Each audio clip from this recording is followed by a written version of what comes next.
سلامونه درنو لیدونکو، زه فواد اکبرزی یم او تاسې له طلوع نیوز نه زموږ یوه ځانګړې مرکه ګورئ. موږ په دې مرکه کې د ولسمشر غني له پخواني حقوقي سلاکار عبدالستار سعادت سره غږیږو. په دې مرکه کې پر دې غږیږو چې ښاغلی سعادت څرنګه له دندې ګوښه شو او طبعا ټاکنې به هم یادوو. د ولسي جرګې د تیرو ټاکنو ترسروی او د پایلو په اړه یې ناندرۍ. دغه ورځ د ولسمشرۍ پر روانو ټاکنو به هم غږیږو. سعادت صاحب ایخ راغلاست سپارنو ته مننه چې د مرکې فرصت برابر کړي. که پیل له دې وکړو، ولې له دندې ګوښه شوئ؟ ښه، په تبادل عزل ګمارنه دا د ادارې اصول نه دي. ولسمشر دا صلاحیت لري، واک دی چې په داسې مسایلو کې تصمیم ونیسي. اما دا څنګه شو؟ اصلا موږ یا زما او د ولسمشر ترمنځ د کار پیل یا شروع هغه په ځینو مسایل داسې وه چې موږ فکر هم دا و چې ځینو اهدافو کې او ځینو مسایلو کې موږ ګډ مزل کولی شو. ما ولسمشر سره په لومړي ځل چې ولیدل، دواړه د دلکشا د ماڼۍ په تخبان باندې ناستو، د جمعې ورځ وه. هغه ولسمشر ما ته ویل چې زه هېڅ ونه کوم وطن ته سوله راولم. ما ورته ویل چې ته وطن ته نور هېڅ مه کوه، سوله راوله، ته به یو قهرمان یې، په تاریخ کې به در باندې حساب کېږي. او ولسمشر دې کار ته دوام ورکړ او موږ هم د یو داسې افغانستان لپاره کار تشروع وکړه چې هغه راتلونکي نسلونو ته موږ یو څه انتقالولی. خو بخښه سعادت صاحب، دا لیدنه دقیق څه وخت وه؟ دا د ده د حکومت نه پوهېږم ښایي کال به وتی که نه ووتی. د هغه نه وروسته دوی دا د اصلاحاتو سلسله چې شروع کړه، ما ته یې د حقوقي مشاورت وړاندیز وکړه چې بیا هغه وخت کې ما په هغه وخت کې ما دا وړاندیز ونه منه. ولسمشر ته همدا خبرې موږ یعنې په مخ لاړو تر دې چې ولسمشر په دې برخه کې ډېر زیات کار وکړه، یعنې سوله کې د لاسته راوړنې درلودلې، لکه د حکمتیار صاحب راتګ، که څه ټیم هم د دې کریډټ لري، هغه وخت کې چې چا فعالیت کړی، کار کړی، خو د رئیس جمهور په توګه دا د ده کریډټ دی چې حکمتیار صاحب راغی. او د طالبانو په برخه کې هم د ډېرې زیاتې هلې ځلې وکړلې. موږ یې ورباندې یو طرفه ورباندې اعلانول، هغه نه شو هېرولی. افغانانو په اول ځل باندې احساس وکړه چې ژوندي دي. 3 ورځې اختر یې واقعا د یو اختر په توګه ونمانځه. رئیس جمهور دا هلې ځلې وکړلې، داسې یو حالت ته ورسېده، فکر یې کوو چې دا مسایل تحلیل کړي نه وو چې د طالبانو سره سوله به هم همداسې اسانه وي لکه حکمتیار صاحب سره نسبتا چې هغه څه ونه غوښتل. راغی کېناستېده، بېرته یې سیاسي فعالیت شروع کړ. د طالبانو په اړه سوله داسې نه وه. سوله راغله، ولسمشر ته ودرېدله، ده نه یې قیمت وغوښته او هغه قیمت د ده د واک نه د لرې کېدو مسله. کله چې همدا خبره وبخئ، طالبان ورته د یو شرط په توګه ویلي چې تاسو به له واکه ښکته کېږئ. طبعا، یعنې که چېرته سوله راځي، طالبان خو خپل منطق لري، خپلې خبرې لري. که څه هم طالبان تر اوسه له د افغان حکومت سره نه دي ناست د سولې هغوی نه کیني ورسره. هغوی دې لپاره چې ځان یو ډول پیغام ورته رسېدلی، خو طبعا امریکایانو یا نورو سره دا خبرې مطرح شي او یوازینۍ لاره یې هم همدا ده. که چېرته سوله راځي، اوله به د سولې یو حکومت رامنځته کېږي.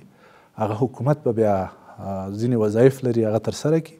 د هغه نه وروسته بیا انتخابات کېږي. هغه انتخاباتو کې چې هر څوک ګټونکي شول، هغه به د افغانستان د رئیس جمهور په توګه وي. خو ولسمشر ته کله چې همدغه خبره مطرح شوه، چې پوه شو چې دا د ما د واک مسله دلته مطرح ده، نورې سولې سره دښمني شروع کړه. او سولې سره د دښمني ډېره زیاته شدیده وه. په جنیوا کې عملا اعلان وکړه چې یعنې زه تر څو رئیس جمهور یم سوله نه کېږي. 15 کلن پلان یې ورته مطرح کړ. او تاسې یوه لیکنه کې ویلي وو چې په افغانستان کې د سولې د ټینګښت یوازینی مانع ولسمشر غني دی. بله، اوس فعلا ځکه زه باور لرم چې که لږ ذره طالبان د اوسني سرتنبګۍ نه راووځي او ولسمشر حاضر شي، د خپل قدرت ملي امانت وبولي، زه باور لرم سوله افغانستان ته راتلونکې ده. دغه رقم فرصت چې موږ اوس پیدا کړی، دا هېڅ وخت کېدی نه شي. دا آخري ګمارنې د رئیس جمهور کاملا جنګي ګمارنې دي، دا د سولې ګمارنې نه دي.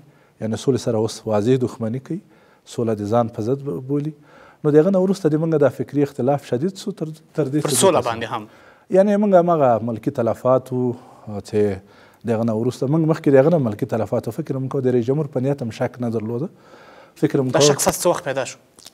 شک وروسته له دې نه پیدا شو چې جنیوا کې د 15 کلن پلان مطرح کړ او شک د هغه نه وروسته ډېر زیات شدید شو چې د سولې سره په مقابله کې نور امنیتي ګمارنې په کوم ډول باندې وکړې. نور موږ فکر وکړو چې رئیس جمهور د افغانستان په خیر نه دی، کار نه دی او ولسمشر د خپل د بقا لپاره هر قیمت ته حاضر دی او د دې ملت نه اخلي، نو دا یې مهم دی. د ولسمشر د یو فرمان له مخې تاسې د ټاکنیزو شکایتونو د کمیسیون د ریاست نه هم لرې شوئ او همداشان د حقوقي مشاوریت له څوکۍ هم فکر کوئ چې تاسې ولسمشر ته یو ښه رئیس نه وئ که یو ښه مشاور نه وئ؟ ښه، د فرمان مسله د تقني فرمان بدل شو. هغه وخت کې چې بدل شو شرایطو تغییر وکړ. د شرایط چې بدل شي هلته تنها موږ نه 14 کسانو هغوی نور نشو کولی کمیشنران پاتې شي. هغه یو قانوني پروسه وه چې هغه باید هغسې شوی وی، یعنې قانون بدل کړل شو. زه نه پوهېږم دا ډېر زیات ښه شو د ولسمشر په اړه ډېرې بد ګمانونه زموږ په اړه وو. یعنې حتی هغه وخت کې هغه فشارونه چې وو هغه همدا وو چې ګویا موږ ولسمشر غني واک ته رسولی او موږ لپاره دوی دا امتیاز په نظر کې نیولی. د ولسمشر وروستي تصمیم دا وښودله چې حد اقل داسې کومه اړیکه زموږ په منځ کې نه وه او پاتې شوه د مشاورت په مسله کې چې دوی تصمیم ونیو. عزل معمولا دلایل لري، یا به بېکفایتي یا به خدای مکړه د فساد مسله یو څه.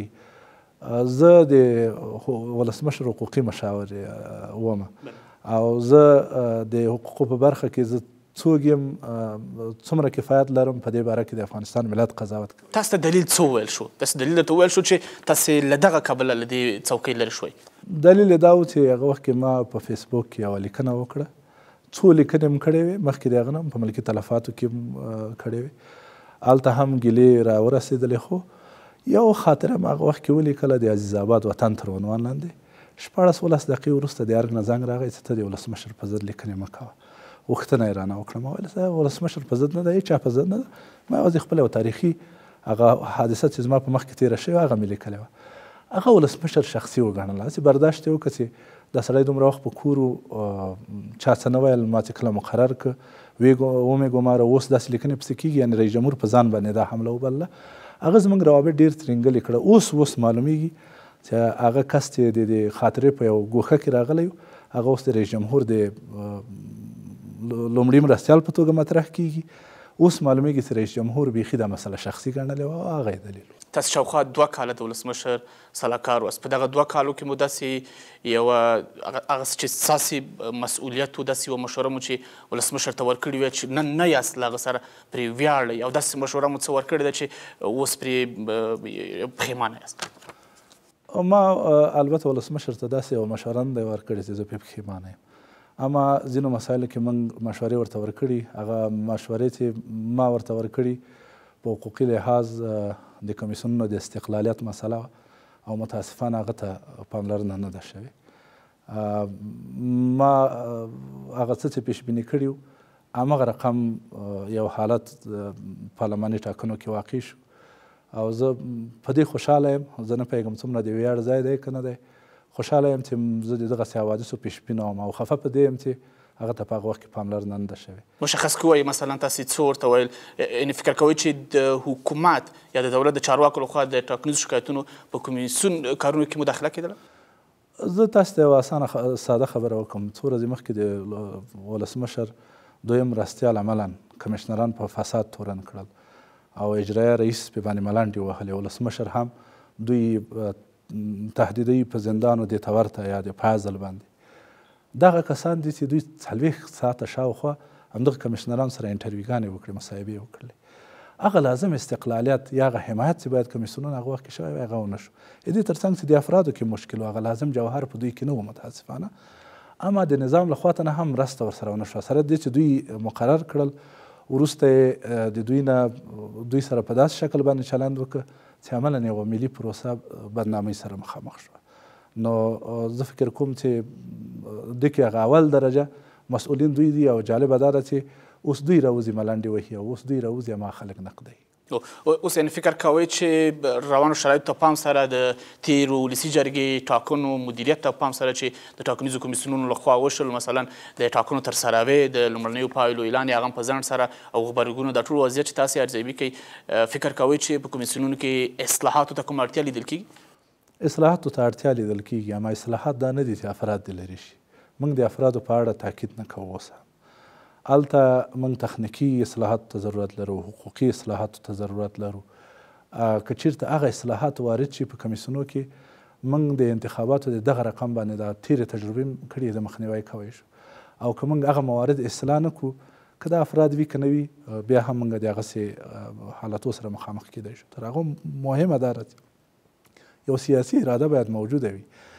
هغومره چې په دې ټاکنو کې مداخلې کیږي د حکومت له ادرسه، او څومره چې د دې کمیسیونو سپکاوی کیږي. اوس د رئیس جمهور دویم مرستیال نه باید ځان ته حق ورکړي. اوله خو په اخلاقي لحاظ صحیح نه ده چې یو څوک د یو چا سره انټرویو کې خپله د هغه وګماري، بیا د داسې توند غبرګون ور وښیي.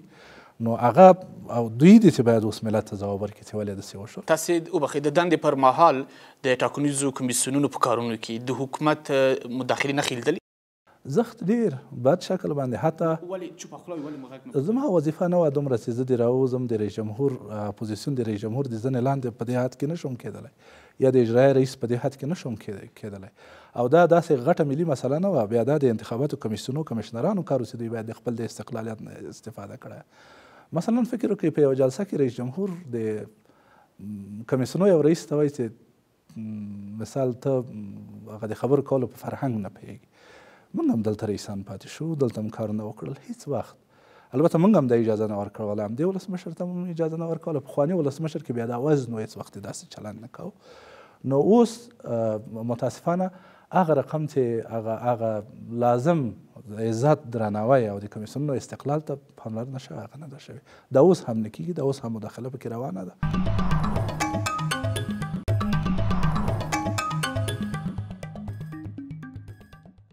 مشخصا کوی مداخلت څه وه؟ مثلا فرمایشونه ورکول کېدل چې فلانې به د حکومت د چارواکو لخوا داسې فرمایشونه ورکول کېدل چې دا به راته کامیابوي، که مثلا نور مشخص کوی مداخلت څه وه د حکومت؟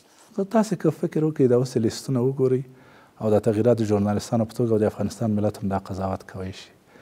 ځینې کسان چې په د اخرو ساعتونو کې لیستونو کې کته او پورته شول راغلل، هغه هم د دوی د مداخلې هغه واضح دلیل کېدی شي. زه تر دې اضافه تبصره کول نه غواړم. د ټاکنیزو شکایتونو د کمیسیون چې تاسې هم یو وخت مشر پاتې شوي یاست، او د ټاکنو د خپلواک کمیسیون ترمنځ ځینې وخت تقابل وي، فکر کوئ چې ولې دوی د یو بل پر وړاندې درېږي؟ یوه بېلګه یې درته وایم، د کابل رایې د ټاکنیزو شکایتونو د کمیسیون لخوا ټولې باطلې اعلان شوي، د ټاکنو خپلواک کمیسیون لخوا ورته بېرته باور ورکړل شو. فکر کوئ چې دلته ولې د دواړو کمیسیونو ترمنځ دغه تقابل موجود؟ یو دلیل زه فکر کوم دا دی چې ما وویل دې کمیسیونو کې تر دې چې دوی ډېر خپل تصمیم ونیسي، د بیرون نه په دوی باندې ځینې شیان تحمیلیږي. او بل د دوی خپله داخلي ناکامي هم دی. کمیسیونو ترمنځ همغږي تفاهم ډېر زیات مهم دی، او خصوصا رسنیو ته راوتلی. د کابل د رایو د ابطال په باره کې د شکایتو کمیسیون فیصله هغه باید په دغومره وسعت باندې نه وای. خو چې کله دوی پرېکړه وکړه، هغه پرېکړه کې دوی ضرورت نه درلوده 40 مورده دلایل راوړي. لکه داسې دلایل راوړي چې فیسبوک مثلا یو دلیل وبولي، د احزابو اندېښنې یو دلیل وبولي. دا حقوقي دلایل نه دي د فیصلې لپاره. د هغوی فیصله په دې دلیل هم چلنج شوه، او د حکومت واضح مداخله وه چې هغه وخت کې دواړه کمیسیونونه راوغوښتل شول، او د دویم مرستیال د ولسمشر دویم مرستیال د ریاست لاندې جلسه ونیول شو، هغوی تهدید کړل شو. دا فیصله چې بدله شوه، په همغه ورځ باندې شکایتو کمیسیون نور ختم دی. یعنې شکایتو کمیسیون اوس د تنازع د حل مرجع نه ده، یعنې د قضاوت مرجع داسې چې د دوی فیصله د تطبیق وړ وي اوس نه ده. او دا دلیل د همدغو مخالفتونو، د همدغو مداخلو، د همدغو له امله ده. څه رقم رسېدنه وشي؟ مثلا داسې چې د حکومت مداخله هم پکې نه وي، د ټاکنیزو شکایتونو د کمیسیون لخوا د شکایتونو په ارزونه کې چې د حکومت مداخله پکې نه وي، قانون ته پکې درناوی شوی، قانون تطبیق شوی، ستاسو په باور څه ډول یو تصمیم باید ونیول شي د دغو شکایتونو په اړه چې د نمایندانو ورسره ثبت کړي؟ شکایتو کمیسیون د ابتدا نه یو اشتباه وکړه. موږ هلته یو کلتور رامنځته کړی. هغه کمیسیون ته چې موږ نوي راغلو، هغه کمیسیون نه و، موقت و. موږ د یو څادر نه هلته شروع وکړه، اما ځینې مهم شیانو ته اهداف هلته کېښودل شو، متاسفانه تعقیب نه شو. که دوی غوښتل دغه اجرات سم وکړي، خلک پرې باور وکړي، دوی باید د خپل اجرات علني کړی وای. علني غونډې یې درلودلی، د میډیا په مخ کې، د مطبوعاتو په مخ کې، د مدني ټولنې په مخ کې. دوی د اجرات یې د بندو دروازو تر شا کړل او دغسې تصامیم یې ته چلنج سول. استا د دې کمیسیون هغه ابهت او ځواک باندې اختیار باندې ډېر زیات بد تاثیرات وکړه.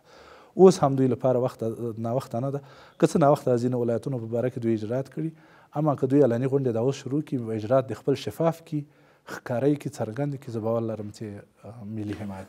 فکر کوئ یو خو هغه مداخلې خبره تاسې ورته اشاره وکړه چې د ټاکنیزو کمیسیونونو کې د حکومت لخوا ظرفیت څومره په کمیسیونونو کې ګوري، یا هم د شکایاتو په کمیسیون کې، هم د ټاکنو په خپلواک کمیسیون کې، چې دوی به هغسې چې د ټاکنو قانون دی او اساسي قانون دی هماغسې به دوی مخته لاړ شي. ښه، د څومره ټاکنې چې مخکې شوي د 2004 کال نه بغیر چې هغلته لانجې پکې نه وي، د هغه نه وروسته ټاکنې معمولا لانجمنې. مګر په تېرو ټاکنو کې خبره دا وه چې ټاکنې به مدیریت کېدلې سمې په مخ تللې. کله به چې د کمیسیونو پورې مربوطه وه، تر هغه وخته پورې به سم کېدې. کله به چې ټاکنې ګډې پروسې ته راغلې چې هغه به کاندیدان به داخل شول، نور اړخونه د مشروعیت عناصر به داخل شول، هغه ځای کې به ټاکنې خرابېدلې. یعنې پروسه نارمل تله، د انتخاباتو ورځ ټول ځای مواد، حساس مواد، اسناد دا رسېدل، ټاکنې به چې تر سره شي بیا به جنجالي کېدلې. متاسفانه دې ټاکنو کې حتی د دې نه مخکې مراحلو مشکل درلوده. تاسې ولید د بایومتریک وسایلو مشکل پیدا کړه، د رای ورکوونکو لیست مشکل درلوده، دوی حساس مواد، حساس اسناد چاته رسولی ونه شو.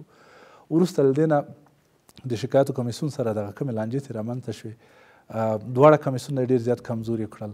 بیا د دوی فیصلو چلنجېدل، ننګول، هغه لا هم د نهادونه کمزوري کړل. نو زما په نظر باندې اوس د دوی دا انتخابات تیر کړي، له پیله بیا په دوی کې دا لازم ظرفیت پیدا کېږي.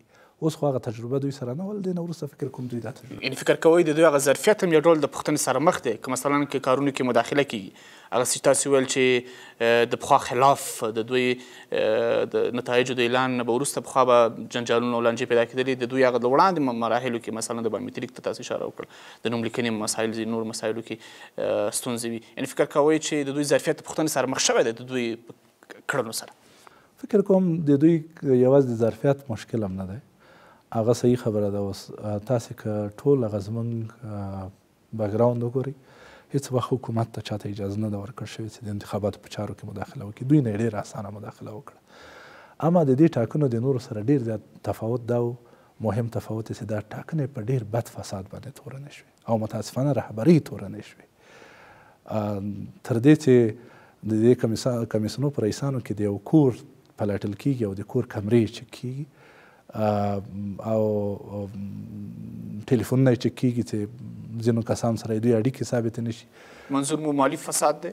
بلې و، یعنې حتی دا اوس خلک داسې فکر کوي بیرون چې دغه کسان چې کامیاب شوي دا تر د دې په ځای چې رایه اخیستي، یعنې دا د پیسو په بدل کې راغلي.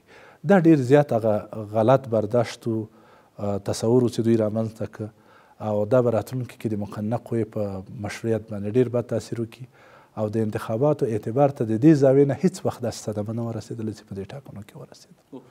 یعنې فکر کوئ چې هغه تورونه چې لګېږي په ټاکنیزو کمیسیونونو یا د ټاکنو پر خپلواک کمیسیون باندې، که د فساد دی، که د بې کفایتۍ دی، که د هر څه تورونه چې لګېږي، یعنې فکر کوئ چې که څه هم یو تحقیق ته ضرورت شته چې باید روښانه شي چې رښتیا هم دغسې تورونه یو حقیقت دی که نه دی؟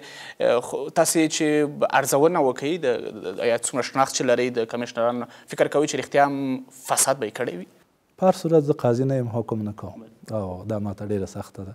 څومره شناخت لرئ د کمیشنرانو؟ بیا نه غواړم فردي هغه وکړم، تبصره وکړم، اما حد اقل دوی باید د عامه اذهانو سره د فساد په برخه کې خصوصا زښته ډېر احتیاط کړی وای.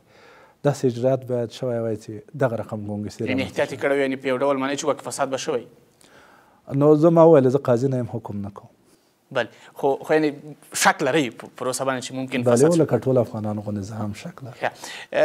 بله پوښتنه مې دا کوله چې تمه څه کېدلی شي په راتلونکي کې د افغانستان دولت نه چې د ټاکنیزو کمیسیونونو کې داسې څه ډول اصلاحات راشي چې حد اقل خلکو باور په دې پروسه باندې بیرته راژوندی شي؟ تاسې به حتما اوري یا ګوري به چې خلک ډېر بې باوره شوي دي د ټاکنو په شفافیت باندې یعنی د رڼو ټاکنو د ترسروي لپاره حکومت ته کورنۍ دنده څه کیدلی شي چې څه ډول سمون راولي د ټاکنو په بهیر کې؟ زه فکر کوم د حکومت د همدا خپله مداخله بنده کړي، د کمیسیونونو استقلالیت ته درناوی وکړي. نور د نن نه په کمیسیونو کې ډېر کافي اصلاحات. تاسو ویل چې ظرفیت نه و، یعنې دوی سم خپل کار سم سرته ونه رسولی شو که د حکومت مداخله هم وه؟ دوی خپله دوی کوم ظرفیت دواړه عوامل دي. که دوی کې ظرفیت وای، لازم ظرفیت وای، بیا په هیڅ وجه باندې دوی سره داسې چلند نه کېده. یعنې فکر وکړئ د کمیسیونو بستونه مختلف دي. ما د ماموریت په جریان کې هېڅ وخت ولسمشر سره تنده خبره نه کوله، زه مامور وم. اما زه چې کله د شکایتو کمیسیون رئیس وم، رئیس جمهور ته مې اجازه نه ورکوله چې غږ یې پورته شي. البته وروسته یم غږ هم دی پورته شوی چې حتی یو خبره وکړي د کمیشنرانو یا د کمیسیونو په اړه. دلیل دا دی چې هغه موقفونه هغه د ماموریت بستونه نه دي، هغه بستونه هغه یوازیني ادرسونه دي چې صحیح ده دوی چینلونه دي، یعنې د رایو خاوندان ولس او ملت دی. خو دا هغه با اعتباره چینل دی چې آخر وخت کې یوازینی مرجع دی چې د دوی په امضا باندې رئیس جمهور راځي. دوی دغه موقفونه درک نه کړل، دا د خپل د وظیفې عظمت، لویوالی، ستروالی دا یې درک نه کړ. د همدې لپاره ډېر زیات داسې عادي مامورینو غوندې چلند وکړه، دا دوی نه خرابه شو، دا یو مشکل و. اما زما په نظر باندې که بیا برعکس رهبري د دوی د شخصیت سازۍ په اړه د دوی هغه لازم درناوی، احترام او استقلالیت ته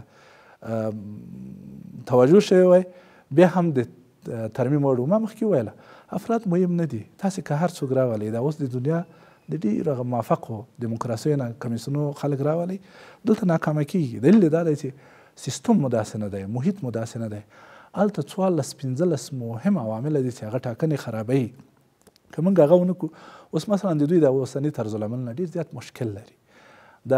د بایومتریک وسیله په سمه توګه باندې که وکارول شي، که دوی خپل طرزالعملونه اصلاح کړي، د ټاکنو په قانون کې ځینې مشکلات دي هغه اصلاح شي، او ځینې مهم تخنیکي اصلاحات دي هغه چې راوستل شي، موږ کولی شو ښې ټاکنې ولرو. حتی په همدغه بیروکراتیک سیستم کې، په همدغه کاغذي سیستم کې انتخاباتو کې موږ کولی شو اصلاحات راوړو. یو وروستی مسله مطرح کوم سعادت صاحب، تاسې پر فیسبوک پاڼه اول زه غواړم چې ستاسې یوه تاییدي واخلم چې دا رښتیا هم ستاسې پاڼه ده که نه، هغه پاڼه چې شاوخوا 6 لکه او څو زره لایکونه لري، ستاسې پاڼه ده.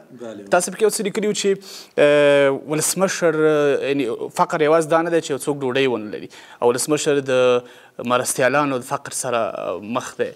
ستاسې د دې پوسټ په غبرګون کې د ولسمشر یو ویان لیکلي و چې ګڼه ګوڼه ډېره زیاته ده د مرستیالانو، لکه ټرافیکي ګڼې ګوڼې سره یې تشبیه کړې وه.